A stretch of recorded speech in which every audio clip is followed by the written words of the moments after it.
à toutes et à tous, je m'appelle Arthur, je vais être votre professeur de sciences de l'ingénieur pour ce corrigé DigiSchool. Voilà. Ce corrigé va durer à peu près 1 heure et puis on va voir les réponses ensemble, les propositions de réponses. Alors la première petite chose, je crois que vous avez remarqué en rentrant dans la salle aujourd'hui, c'est que le sujet faisait 27 pages. C'était un peu une épreuve de longueur. J'espère que vous avez réussi à tenir la cadence. On va commencer avec la question 1. Le sujet parlait donc d'une trame de métro, le métro de Rennes, et celui-ci qui du coup essayait de réduire sa consommation énergétique. Voilà, donc dans la première partie que l'on nous propose, on nous explique qu'on arrive à optimiser l'énergie consommée par le métro lorsque on fait démarrer un métro et à freiner un autre métro en même temps. En fait, il y aura un transfert d'énergie d'un métro vers l'autre. Et sur la première question, on nous demande du coup de compléter ce schéma. Donc, quand on a un transfert normal, ici la réponse était transfert normal, donc on alimente nos rames. Ensuite, imaginons que notre métro se mette à freiner. On va être dans cette partie-là, donc avec un transfert rhéostatique, où le métro va renvoyer de l'énergie vers le réseau. Et lorsqu'on aura un métro et on aura deux rames, dont l'une qui freinera et l'autre qui accélérera, le transfert sera revalorisé, c'est-à-dire que l'énergie sera réutilisée directement pour faire démarrer le deuxième métro. Alors, voilà. Tac. Là, j'ai un petit bug. Ok. Suivant encore, en fait. Hop, voilà. Donc, la question 2 de notre document à l'aide d'une... aussi, elle en restitue sur les intervalles 0,5 secondes. Alors là, il va me falloir le schéma. Voilà, donc on va s'intéresser aux intervalles 0 à 35 secondes, donc qui sont ici à 35 secondes ici. Et enfin, l'intervalle 35 à 52, donc de ici à ici. On s'aperçoit ici qu'on a une intensité qui est positive. C'est-à-dire que le métro va consommer de l'énergie.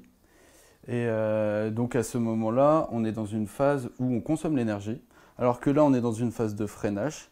Le métro va consommer, donc va restituer l'énergie de son freinage. Voilà.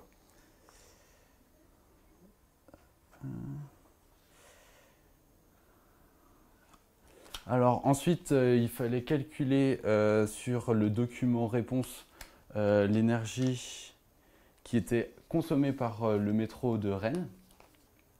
Cette énergie, en fait, on pouvait la calculer à partir des aires. Donc on avait juste à la figure précédente. Je vais la remettre. Hop. C'est-à-dire qu'il fallait approximer les aires. Donc ici, dessiner un rectangle sur cette aire-là, un deuxième rectangle sur cette aire ici, et donc calculer donc, hauteur fois la base pour avoir l'aire du triangle, ce qui nous donnait donc un nombre en ampères secondes. Attention aux unités. Et lorsqu'on multipliait les ampères secondes par la tension d'alimentation du réseau du métro, on obtenait donc l'énergie consommée en joules, puisqu'on a ici des secondes. Alors, sauf que quand on obtient l'énergie en joules, ça fait un très gros nombre et on nous l'a demandé en watts-heure. Donc quand on convertit... Alors la différence entre les joules et les watts-heure, c'est que les joules, ce sont des watts par seconde, alors que les watts-heure sont des watts par heure, assez logiquement. Il faut donc diviser par 3600 pour transformer les joules en watts-heure. Donc on obtient 5470 watts-heure à peu près consommés. Voilà, donc ici, voilà, c'était là qu'on aurait pu... Alors, donc si pour les aires que j'ai dessinées tout à l'heure en plus petit, je les redessine ici. Donc c'est bien ces deux aires-là qu'il fallait approximer donc avec deux rectangles. Il fallait surtout pas en tout cas soustraire cette aire-là, parce qu'on nous dit dans l'énoncé que l'énergie qui est redonnée sur le réseau lorsqu'elle n'est pas consommée tout de suite, elle est tout simplement dissipée dans des résistances. Voilà. Question 4. Alors, pourquoi le courant pourquoi le courant de traction cumulé dans le mode de fonctionnement 2 est d'amplitude plus faible que celui obtenu dans le mode de fonctionnement 1? Alors, la réponse, elle est assez simple. C'est que dans le mode de fonctionnement 1, on a les deux métros qui vont partir en même temps. Et donc qui vont consommer tous les deux de l'énergie en même temps. Là où pour le mode de fonctionnement 2, il y aura un freinage et un départ qui vont avoir lieu au même moment, ce qui va permettre de limiter donc l'énergie que doit fournir le réseau. Voilà. Donc dans le mode de fonctionnement 1, on s'aperçoit que le courant va monter jusqu'à 1700 ampères, là où dans le mode de fonctionnement 2, il y a quelques pics qui vont jusqu'à 600 ampères, mais c'est énormément moins, en effet. Donc là, tout reste entre 600 et moins 250, on va dire, alors que là, on a des très gros pics de consommation. Ah, c'est pas le bon sens. 13. Alors, question 5. Déterminer le pourcentage d'énergie non consommée dans le mode de fonctionnement 2 par rapport au mode de fonctionnement 1. Alors, sur la réponse 3, on avait calculé l'énergie qui était fournie par le réseau pour alimenter le métro. On avait trouvé 5470 Wh. Et le sujet nous donnait donc l'énergie dans le mode de fonctionnement 2 qui est de 2800 Wh. Donc on avait juste à calculer un pourcentage. Donc l'un moins l'autre divisé par la valeur initiale. Donc on a 49% de réduction à peu près. Voilà, donc à peu près 50% d'économie en faisant partir les métros en même temps, certains rames en même temps que d'autres freinent. Voilà. Et c'est encore pas le bon sens. Ok. Voilà. Alors dans cette partie de l'exercice 1, on va complexifier un peu les choses. Jusque-là, on avait deux rames, une qui partait, une qui freinait. Et donc, on a vu les échanges d'énergie entre deux rames. Maintenant, on va essayer de s'intéresser aux échanges d'énergie quand il y a beaucoup plus de rames qui transitent en même temps. On a donc ce graphique-là qu'il va falloir analyser. Ce graphique-là, on va lire la question. Indiquer la plage de temps permettant un fonctionnement à cette rame avec une énergie de freinage perdue inférieure à 30%. Alors, est-ce qu'on ne l'a pas remis là? 2 en arrière. Hop, c'est bon. Ok, donc on avait la première courbe en pointillé ici qui indiquait le nombre de rames. Donc nous, pour cette question, on nous disait qu'on était à 7 rames. Donc il fallait identifier cette rame, nombre de rames, donc entre 8 et 6. Donc on était sur cette plage ici, voilà. Et puis donc on savait qu'on était sur cette plage ici, et ensuite sur cette plage où on a cette rame, il faut qu'on aille voir du coup l'efficacité, enfin les pourcentages de pertes. On s'aperçoit que ici il y a énormément de pertes, ici il y a énormément de pertes, et qu'entre les deux ici, on a beaucoup moins de pertes. Donc il fallait citer l'intervalle.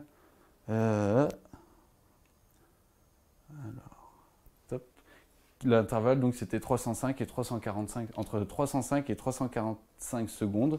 Donc ça se passe bien, l'énergie du freinage est bien redonnée au train qui démarre, il n'y a pas de souci. Avec 30% de perte maximum.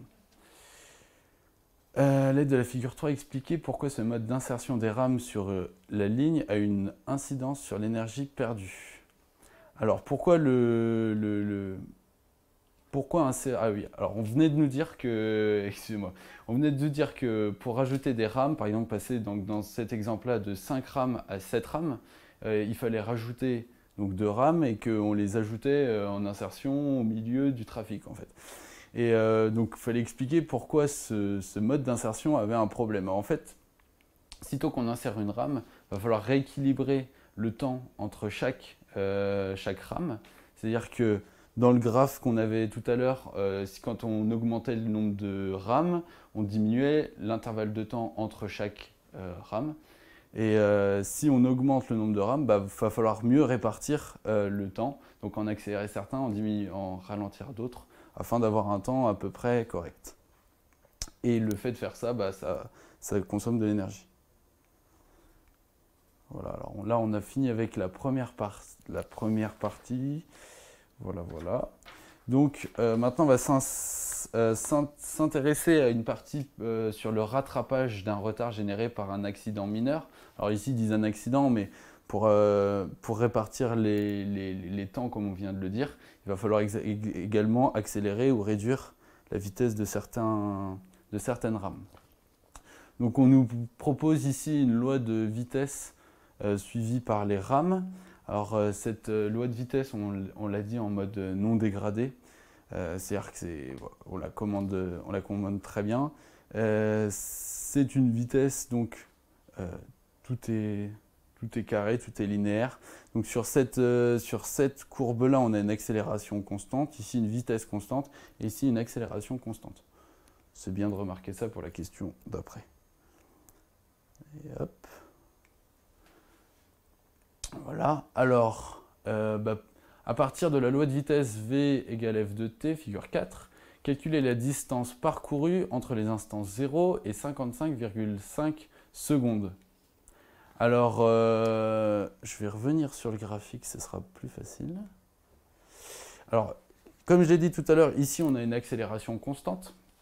Donc on a A, on a bien A est égal à une constante, on va appeler C. Et en fait, on va l'intégrer ce A entre les instants 0 à 17 secondes pour avoir la vitesse. Et on va réintégrer cette vitesse pour avoir la position. Voilà. Alors, je l'ai fait juste à côté. Donc, quand on a cette formule-là intégrée, on a 1/2 de A fois T au carré plus la vitesse 0, qui est ici de 0, fois T plus la position 0, dans le premier cas c'est également 0, qui est égal à la distance. Numériquement on a juste à le faire, on trouve 136. Ensuite dans la deuxième partie, je reviens, donc entre ces deux instants-là, c'est la vitesse qui est constante. Donc cette fois c'est pas l'accélération qui est constante, mais c'est la vitesse qui est égale à une constante C, on va appeler C2 pour ne pas les confondre. Et voilà, et cette fois c'est la vitesse qu'on va intégrer entre les intervalles 17 et 37,5. Donc on intègre une fois, on obtient la position. Et on a la formule. Donc c'est la vitesse fois le temps entre les deux instants, puisque du coup on a intégré pour avoir la position. Donc on a, voilà, on trouve 328 mètres. Et il se trouve, on pouvait le remarquer, mais c'est pas très important si vous ne l'avez pas remarqué, que sur la troisième partie ici, en fait, il fallait exactement le même temps pour accélérer que pour freiner. Donc la distance parcourue pendant cette période-là était la même que parcourue pendant cette période-là. Si vous vouliez vous compliquer un petit peu plus la vie, vous pouviez le faire également en réutilisant donc donc la formule de la position avec l'accélération, sachant que cette fois la vitesse elle n'était pas nulle et que la distance déjà parcourue elle était pas nulle. Alors vous pouvez la compter à 0 pour n'avoir que sur la dernière partie, pour avoir la distance parcourue uniquement sur la dernière partie. Voilà, question suivante. À partir de la loi de vitesse, calculer la distance, ça on vient de le faire. Oui. Alors, Dans cette question, l'énoncé nous présentait deux modes de commande en vitesse. Une loi de vitesse non dégradée, c'est un peu celle qu'on a eue, c'est-à-dire qu'au milieu on a une accélération constante, et une loi de vitesse en mode dégradé où en fait on ne fait que accélérer sur toute cette partie-là, on accélère, et sur toute cette partie-là, on décélère. Alors que dans la loi de vitesse non dégradée, on accélère un peu, on s'arrête à cette vitesse-là qui est de 16 mètres par seconde. On continue à cette vitesse-là et après on décélère. Alors vous allez me dire quelle est un peu la différence. Dans un cas, on accélère à fond et on freine à fond. Dans l'autre cas, on accélère, on est à vitesse constante et on freine. Alors dans le mode dégradé, vous allez gagner du temps. Et dans le mode non dégradé, vous allez plutôt éviter des dépenses énergétiques inutiles en atteignant des vitesses fortes et pour freiner juste après. C'est pas très malin. Voilà. Alors déterminer le temps t mis par la rame pour effectuer le déplacement de 600 mètres, distance séparant les deux stations en mode dégradé. Alors, donc pendant la phase d'accélération, on considère une accélération constante. Donc comme tout à l'heure, accélération constante, donc A égale une constante. On intègre une première fois pour avoir la vitesse, une deuxième fois pour avoir la position. Et en combinant ces deux équations, on retrouve que x égale la moitié de vt. Et donc on a une évolution linéaire de la vitesse par rapport à x et inversement. Donc une fois qu'on applique le calcul numérique, on va se retrouver avec un temps de 300. Donc nous, on a la distance parcourue. Alors attendez que je me plante pas. On a la distance parcourue, oui. On a la vitesse. On a l'accélération. Et du coup, on peut trouver le temps. Peut-être une... Bref, le calcul est là. Hop, on va passer... conclure sur le gain de temps réalisable sur le nombre d'interstations à parcourir pour récupérer un retard de 22 secondes en faisant l'hypothèse simplificatrice que les stations sont équidistantes et que les profils de vitesse sont identiques entre les stations. Donc le trajet en mode non dégradé dure 54,5 secondes contre 50 secondes en mode dégradé. On a bien un écart donc, de 4,5 secondes. C'est avec ce petit laps de temps du coup qu'on va pouvoir jouer quand il y a un accident pour rattraper, donc pour gagner les 4,5 secondes par station. Voilà. Ensuite, on voulait rattraper, nous, dans notre question, un retard de 22 secondes. Du coup, vous n'avez qu'à diviser 22 par 4,5. Ça tombe pas juste, donc on arrondit au-dessus. Il faut à peu près 5 trajets, du coup, interstations, pour rattraper un retard de 22 secondes. Voilà. Alors là, on va passer à une partie qui a été un petit peu, un peu laissée de côté ici chez DigiSchool. Alors n'ayez pas de crainte, elle sera publiée sur la version du corrigé en ligne. Il y a juste que nous, on a reçu les sujets vers 16 h. Du coup, on n'a eu que 2 heures pour préparer les choses. Il y a quelques questions qui ont été un peu de la revue, disons. Donc pour les questions 11, 12 et 13, on va les passer. Tout simplement.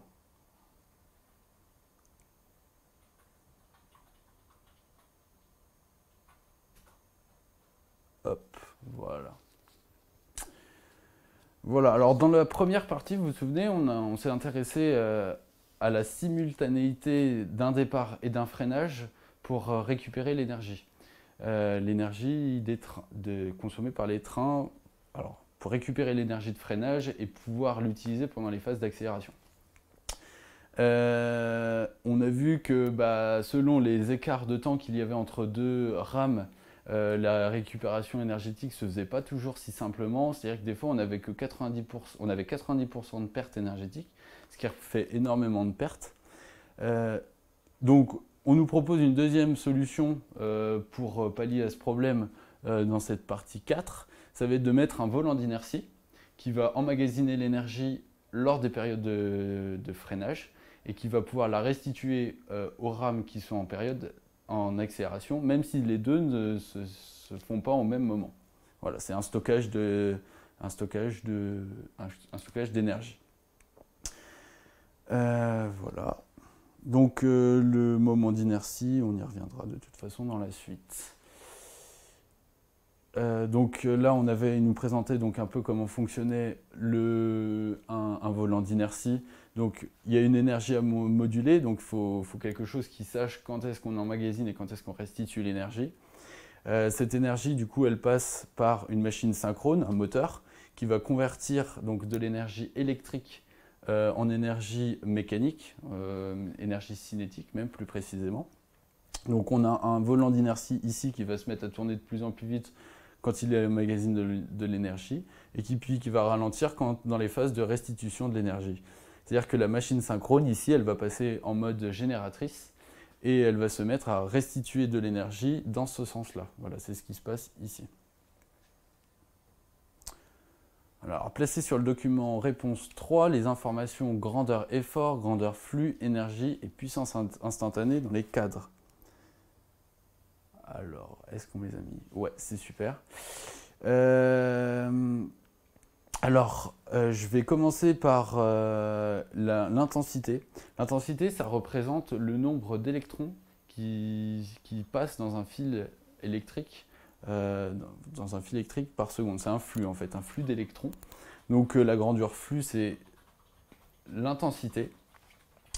On a la grandeur effort ici qui est la tension.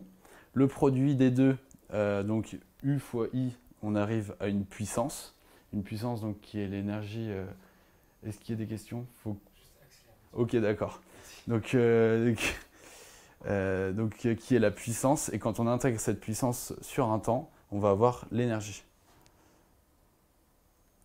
Voilà, voilà. Alors, stockage d'énergie par freinage par volant d'inertie. Donc, dans un cas, on nous dit, on met un volant d'inertie, on regarde l'énergie qu'on arrive à récupérer, et dans un cas, il n'y a pas de ce volant d'inertie. Donc, avec volant d'inertie, sans volant d'inertie, on n'a pas du tout la même, on n'a pas la même quantité d'énergie qui a été utilisée à la fin. Donc cette fois, il fallait donc voir quel était l'écart. Donc ici, il fallait mesurer ici et ici les quantités d'énergie, soustraire l'une à l'autre. Soustraire l'une à l'autre pour connaître donc le delta d'énergie, qui est de 38 mégajoules, et on avait du coup notre énergie électrique revalorisée. Voilà. En déduire l'énergie restituée par le volant d'inertie. Donc on nous indiquait un rendement de 84%. L'énergie restituée, il fallait bien lire l'énoncé pour savoir la différence entre restituée et revalorisée.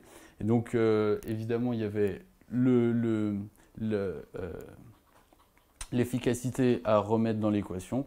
Et donc de 32, ou 34, excusez-moi, on passait à 31,9 mégajoules d'énergie restituée. Voilà. Alors, simulation. Alors, l'énoncé nous explique un peu dans la suite qu'on va procéder à des simulations et à des mesures de ce nouveau système.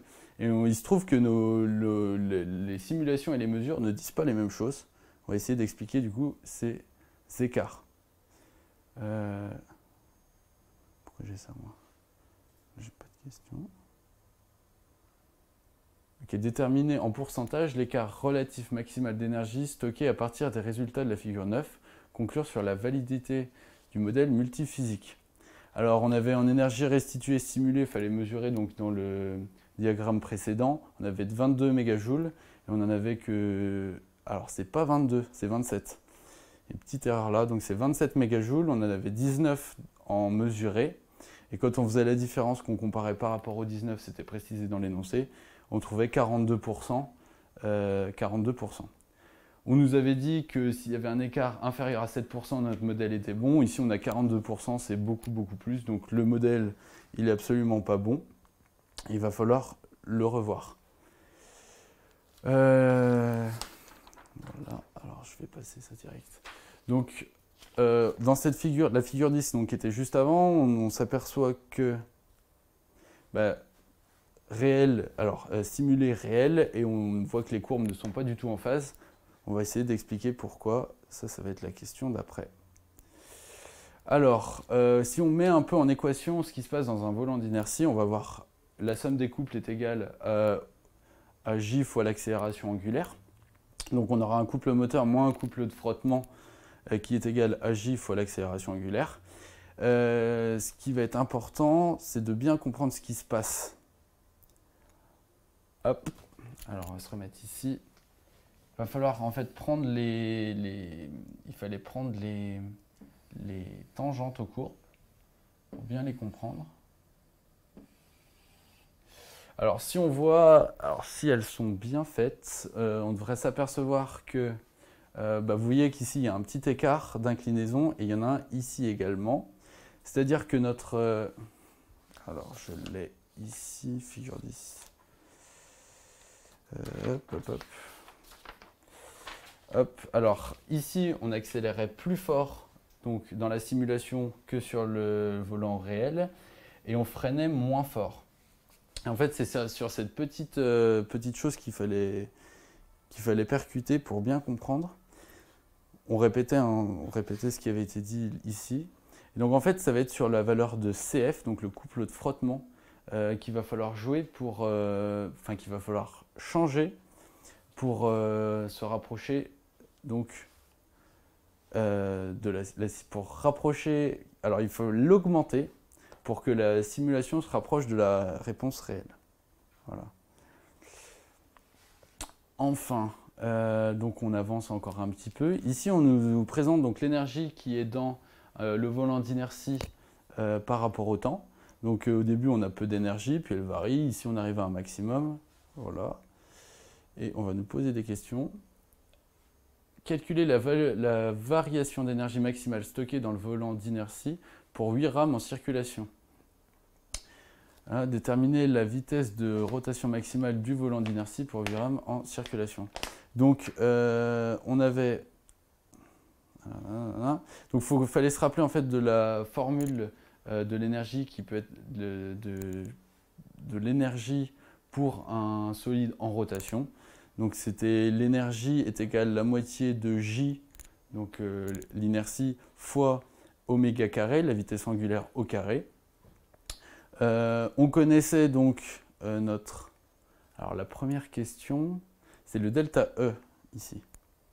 C'est-à-dire qu'il fallait prendre cette valeur-là moins celle-là, et donc le delta qui se trouve ici en fait, à peu près. Ça c'était notre delta E. Voilà. Ça, c'était la première partie de la question. Et la deuxième, on nous demandait de calculer une vitesse. Donc, il fallait reprendre la formule de l'énergie, isoler donc la vitesse angulaire. Et puis, on rentrait toutes les informations qu'on avait. Il fallait surtout faire attention de ne pas re-rentrer 31 mégajoules, mais bien prendre la vitesse maximale qui était de 38,6 mégajoules. Voilà, et on trouvait 453 radians par seconde. Voilà. Le coefficient de sécurité. On y arrive. Alors, pour calculer la valeur du coefficient de sécurité, il fallait relever deux choses. Déjà, identifier que le critère de Van Mies atteint maximum, il était ici. Donc, il était de 462 mégapascales. Et que la limite d'élasticité, donc qui est le maximum théorique, la contrainte maximale qu'on peut appliquer sur notre solide avant qu'il se détruise, en fait, qu'il arrive à la rupture, elle était écrite ici. Et donc, il fallait faire le rapport entre les deux, donc 5,51 sur 4,62, et on obtenait tout de suite, en fait, le coefficient de sécurité qui était de 1,19. Alors, on s'aperçoit que la contrainte, elle est inférieure, la contrainte à la vitesse maximale, donc de 453 radians par seconde, elle est inférieure à ce que peut supporter le solide en rotation. Toutefois, ça ne respecte pas le coefficient de sécurité qui doit être de 2. Ici, on n'est que de 1,2. Donc, c'est pas bon. Hein. C'est pas bon. Ça tourne trop vite. Donc enfin, on nous demandait de conclure sur ce qui pouvait se passer si on était donc à une survitesse. Bah, s'il y a une survitesse, le volant, on peut abîmer, on peut l'endommager. Donc il y a un risque de rupture en fatigue qui peut survenir sur la longue, sur le temps. Voilà. Ensuite, on passe à l'optimisation du chauffage des voies. Alors on nous demandait, en fait, c'était chauffer les voies intelligemment pour réduire donc les risques. Et on va voilà. On va s'intéresser donc du coup à la manière de piloter le chauffage. Ici on avait, donc ça c'était la loi de pilotage, hein, qui est ce schéma-là. On a un capteur de température qui renvoie une tension en fonction de la température, avec une loi linéaire. Hop, la question. Déterminer la tension U pour une température T égale 4 degrés. Donc il fallait se rendre compte évidemment que comme on avait une courbe droite, donc comme on avait une droite, c'était en fait une fonction affine. Donc fonction affine dit coefficient directeur plus ordonnée à l'origine. Alors je remets la petite équation. Normalement vous devez la connaître, hein, c'est plus B, excusez-moi pour le point. Fallait trouver deux valeurs pour lesquelles remplacer. Et puis on pouvait trouver donc A et B. On obtenait cette équation-là, qui est ici. Donc A valait 1 quart et B valait 5 demi. Voilà. Et en plus, ensuite, il fallait appliquer en 4 pour trouver une tension de 3,5 volts. Voilà. Calculer la résolution analogique Q du convertisseur analogique numérique, sachant que la plage d'entrée est de 0 à 10 volts. Voilà, donc fallait que... Alors ici, c'était assez simple. Le quantum d'énergie ici, c'est la plus petite valeur que va reconnaître donc notre convertisseur. Et donc, il fallait diviser donc, notre plage de tension par notre plage de valeur. Il fallait connaître la plage de valeur. Alors, on nous disait que c'était un capteur 8 bits. Donc, on avait 2 exposants 8 ici. Donc, c'était 10 volts divisé par 2 exposants 8. On a 39 millivolts donc, par quantum. C'est bon. Ok. Alors pour la commande du chauffage, on nous expliquait que c'était une commande avec conditionnel, quoi. Si la température elle était inférieure à 4 degrés, alors on se met à chauffer. Et sitôt que donc sur ce truc-là, on a la température. Donc sitôt qu'on est inférieur à 4 degrés, bah, on se situe ici, donc on chauffe à 100%, à fond. Et après, si on arrive au-dessus de 6 degrés, on se retrouve ici. Et donc là, on chauffe pas du tout. Donc il faut que la température, elle tombe jusqu'à 4 degrés pour que ça s'allume. Et sitôt qu'elle remonte au-dessus de 6 degrés, ça s'éteint. Voilà. Donc ça, c'est bon. Donc ici, il fallait bien sûr remettre les valeurs dans l'algorithme. Donc les valeurs de température, sachant que ici, donc si la température elle était TE, alors il fallait faire attention car il fallait remettre les valeurs en fonction des quantums. Donc ici c'était 89 pour la 1 qui est ici, et pour la 2 il fallait mettre donc 102 qui correspond donc à une plage de 10 degrés. 10 volts, excusez-moi. Je dis des bêtises. Gestion de la commande de chauffage. Ok, alors là on arrive à la commande de chauffage. On nous demandait donc de trouver deux paramètres qui sont les paramètres K et T dans cette commande de chauffage. Alors on avait le document réponse, alors un document technique qui nous expliquait comment il fallait faire. Tac. Alors on a beaucoup plus détaillé sur le corrigé, ne vous inquiétez pas si vous ne comprenez pas tout du premier coup. Ce qu'il fallait faire, c'était mesurer le temps. Donc on nous expliquait que le temps taux, c'était le temps qu'il fallait pour atteindre 63% de la valeur. Donc ici, il fallait trouver entre 16 et 4. Il fallait faire 63% de l'écart entre les deux. Donc ici, c'est 12. Donc il fallait faire 0,63 fois 12. Voilà. Sitôt qu'on atteignait la valeur de 0,63 fois 12 plus 4, parce qu'ici on démarre à 4, sitôt qu'on l'atteignait, il fallait donc marquer sur la courbe que c'était ici. On revenait juste sur notre axe donc, temporel et on mesurait cette constante de temps taux. C'est la constante, c'est le temps qu'il faut pour atteindre 63% de la valeur. Voilà. Et après, le coefficient K, c'est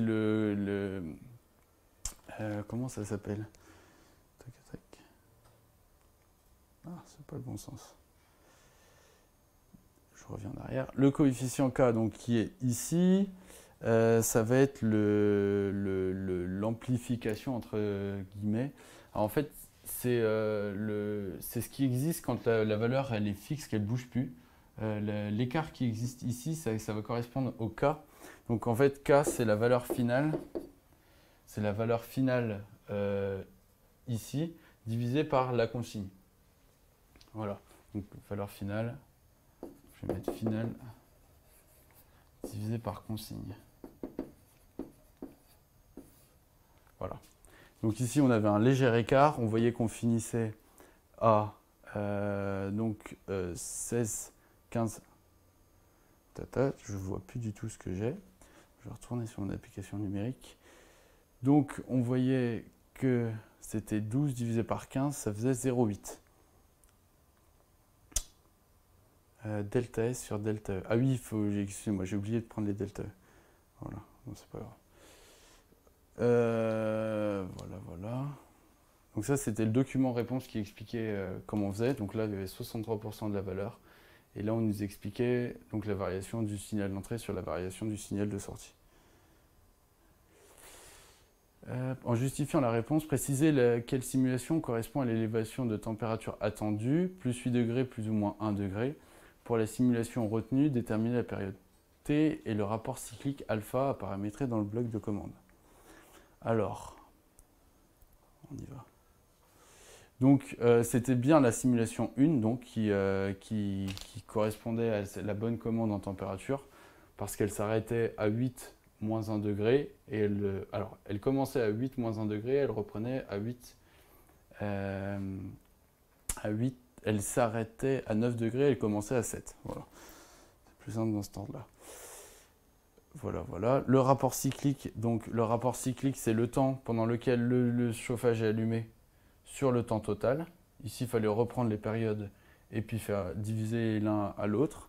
Et on obtenait donc 66% de rapport cyclique.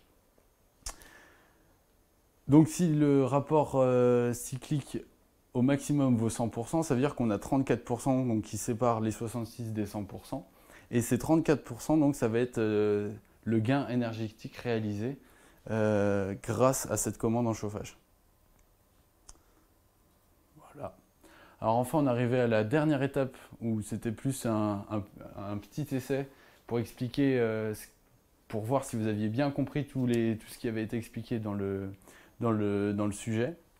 Alors, il fallait parler de 3 choses, puisqu'on parlait de la diminution de consommation d'énergie. Donc la première, il fallait parler du fait que faire démarrer un train en même temps qu'il y en a un autre qui freine, ça permettait de récupérer de l'énergie dans un freinage et de la redonner à celui qui accélère. Donc c'est un premier moyen d'économiser de l'énergie. Le deuxième moyen pour économiser de l'énergie, c'était d'installer un système de stockage d'inertie. Ici, c'était un volant d'inertie. Alors l'avantage de ça, c'est que quand il y en a un qui freine, on va stocker l'énergie, et quand l'autre accélère, même si ce n'est pas en même temps, on pourra restituer cette énergie. Attention toutefois, parce que quand on fait ça, on a un rendement dans notre stockage d'énergie de 84%, donc on restitue toujours moins que ce qu'on a stocké au début. Et enfin, la dernière chose, c'était la commande donc, de ce système de chauffage. Comme on avait une bonne commande, donc c'était dans la simulation 1, quand on a une bonne commande, on arrive à économiser 34% d'énergie que si l'on ne commande pas et qu'on allume sitôt qu'il fait froid et qu'on laisse le chauffage tourner. Voilà. C'est la fin du live. Merci beaucoup d'avoir écouté pendant le live. J'espère que ça vous a plu. En tout cas, je vous souhaite des bonnes notes. Je vous souhaite plein de réussite en sciences et ingénieurs. Et puis voilà pour aujourd'hui. Voilà, c'était Arthur en direct de DigiSchool. Merci.